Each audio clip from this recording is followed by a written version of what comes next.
So in step 1, we found the positive eigenvalues of the Gramian of our original matrix.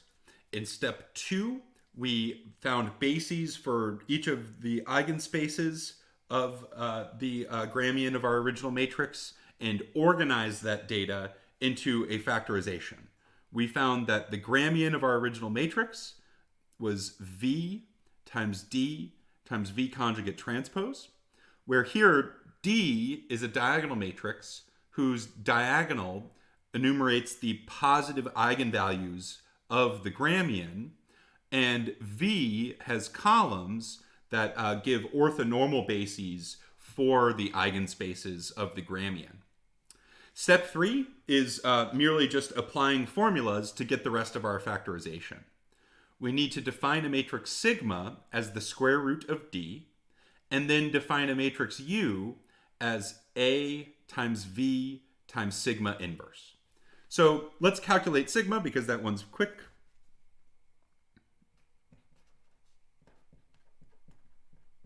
So the formula sigma equals the square root of D gives what? Well, sigma should be the square root of this diagonal matrix, 10, 0, 0, 4. And to take the square root of a diagonal matrix with a positive diagonal, all we're doing really is we're taking square roots of the diagonal entries. Root 10 and then root 4 is 2. This is the stage where we're explicitly stating what the singular values of the original matrix are. So what are the singular values? Those are exactly the diagonal entries of this matrix sigma. So the largest singular value, sigma 1, is equal to root 10. And the smallest singular value of our original matrix, sigma 2, is equal to the number 2. Okay, so finally, we need to calculate U, which has another formula. U is A times V times sigma inverse.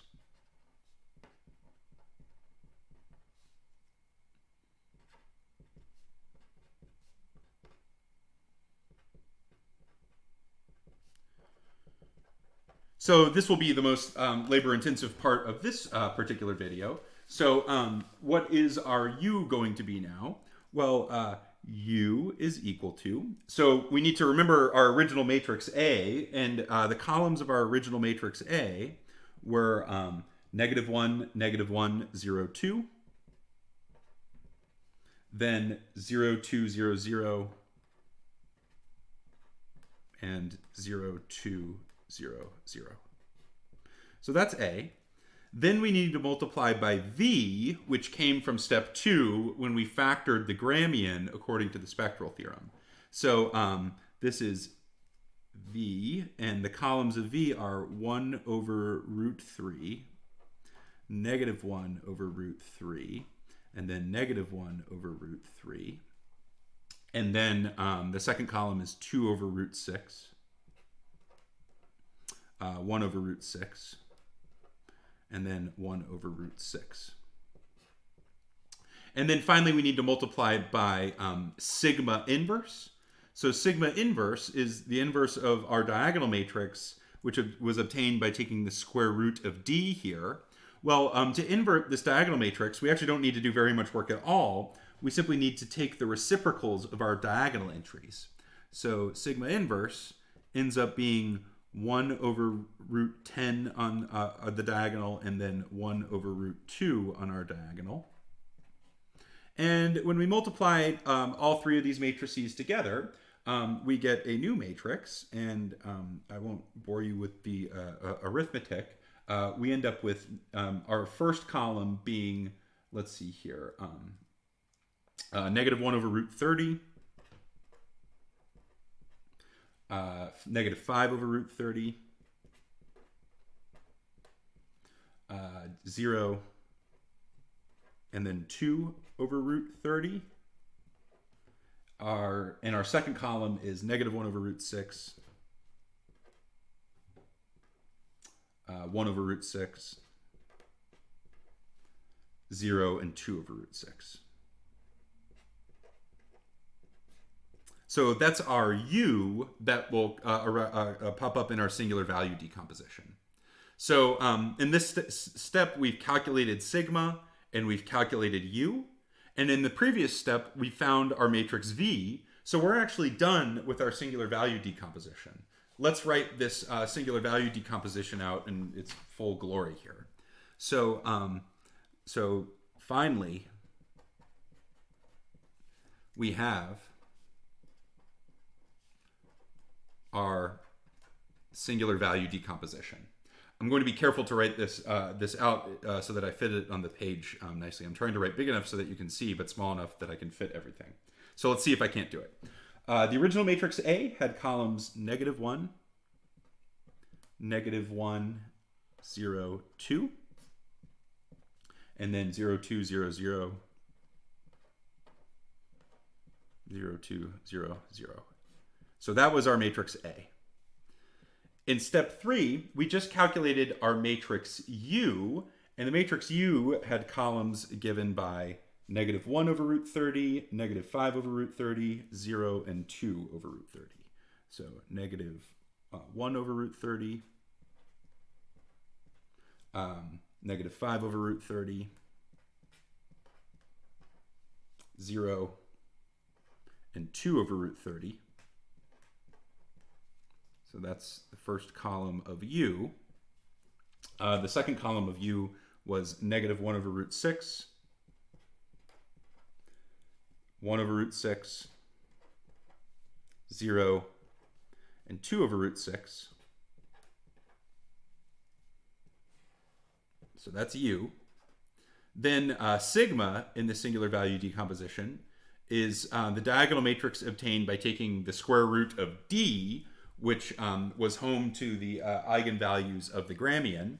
Here we found sigma was root 10 and then 2 on the diagonal with 2 zeros.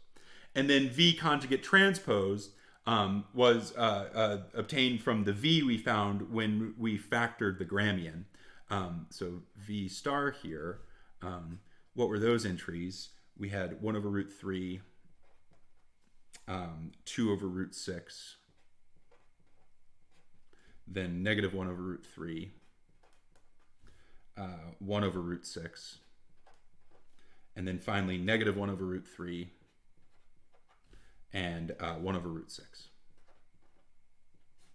So that's it. That's the singular value decomposition of our matrix A that we started with. So we started with a 4x3 matrix A, and we've managed to factor this matrix. So this matrix was 4x3. Maybe that's worth writing down. So 4x3 with rank equal to 2, because the first two columns are not multiples of each other, but the third is equal to the second. And how have we factored this matrix? We factored as the product U, which here is a 4x2 matrix. 4 is the same number of rows as A, and then 2 is the rank of A. Sigma is our 2x2 diagonal matrix. And then V conjugate transpose here is a 2, which is the rank of our matrix, by 3 matrix, which is the number of columns of our original matrix. So the 4, which is the number of rows of U, is the same as the number of rows of A. The 2, which is the number of columns of U, which is also the size of sigma, which is also the number of rows of V conjugate transpose, is the rank of our original matrix. And then 3 here is the number of, which is the number of columns of V star, is the same as the number of columns of A. What are the various adjectives here? Well, sigma is a real diagonal matrix where the diagonal entries are all positive. And then both U and V have orthonormal columns. So U has 2 columns here. These are both unit vectors. So we can see this for ourselves. -1 squared plus -5 squared plus 2 squared is 1 plus 25 plus 4, which is 30. And then when we divide by 30, we get 1. And then -1 squared plus 1 squared plus 2 squared is 6. And then when we divide by 6, we get 1. And then also V So keep in mind we're writing down V star here, but V had the two columns 1 over root 3, negative 1 over root 3, negative 1 over root 3, and then 2 over root 6, 1 over root 6, and 1 over root 6. Those two vectors are both unit vectors, and they're both orthogonal to one another. And same goes for the columns of U. These are both unit vectors that are orthogonal to one another. So there we have it. That's according to our algorithm, we've now produced a valid singular value decomposition of our matrix A. I'll do one more video where we maybe say a few more, hopefully intelligent things about this factorization, and then we're done with the course.